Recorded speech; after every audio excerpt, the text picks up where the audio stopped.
বঙ্গবন্ধুর বাড়ি যারা ভেঙেছে মনে রাখবেন তাদেরও বাড়িঘর রয়েছে, তাদেরও কবর রয়েছে, তাদেরও স্মৃতিসৌধ রয়েছে। তাদের কবর হাতে নিয়ে ঘুরতে পারবেন না, বাড়িঘর হাতে নিয়ে যেতে পারবেন না, তাই সীমা অতিক্রম করবেন না। গতকাল শনিবার বিকেলে টাঙ্গাইলের ঘাটাইলের মাকড়াই এলাকায় মাকড়াই দিবস উপলক্ষে আয়োজিত কাদেরিয়া বাহিনীর মুক্তিযোদ্ধা মহাসমাবেশে এ কথাগুলো বলেন বঙ্গবীর কাদের সিদ্দিকী। অন্তর্বর্তীকালীন সরকারের প্রধান উপদেষ্টা অধ্যাপক মোহাম্মদ ইউনূসের উদ্দেশ্যে কাদের সিদ্দিকী বলেন, আপনাকে খুবই সম্মান করতাম, আপনাকে আমি অনেক বড় মানুষ ভেবেছি। বঙ্গবন্ধুর বাড়ি ভেঙেছে আর আপনি দেখেছেন, আপনার ১ বছরের শাসনে সেটি আর হৃদয় থেকে নিতে পারছি না। আপনাকে আবারও আমি অনুরোধ করছি, ফেব্রুয়ারিতে নির্বাচন করতে না পারলে শেখ হাসিনার চেয়ে আপনার পরিণতি ১০ গুণ খারাপ হবে।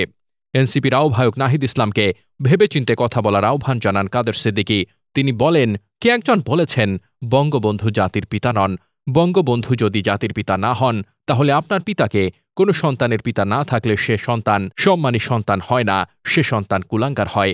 শেখ হাসিনার পতন ঘটিয়েছেন, আমি অন্তরের অন্তঃস্থল থেকে সমর্থন করি, কারণ শেখ হাসিনার পতন আল্লাহর তরফ থেকে হয়েছে, অন্যায়ের জন্য হয়েছে। আপনাদের মুরদে শেখ হাসিনার পতন হয়নি, জনগণ রাস্তায় নেমেছিল বলে শেখ হাসিনার পতন হয়েছে।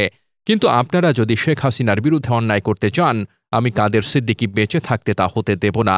আইন অনুযায়ী শেখ হাসিনার বিচার করুন, তাকে শাস্তি দিন, মাথা পেতে নেব। বাংলার মাটিতে বঙ্গবন্ধু চিরকাল থাকবে জানিয়ে কাদের সিদ্দিকী বলেন, বঙ্গবন্ধু শেখ মুজিব আর শেখ হাসিনাকে এক করে দেখবেন না।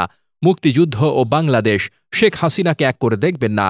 যতদিন বাংলাদেশ থাকবে, ততদিন জয় বাংলা থাকবে, ততদিন বঙ্গবন্ধু থাকবে, বঙ্গবন্ধু বাংলাদেশের পিতা থাকবে। Desk report, বার্তাবাজার।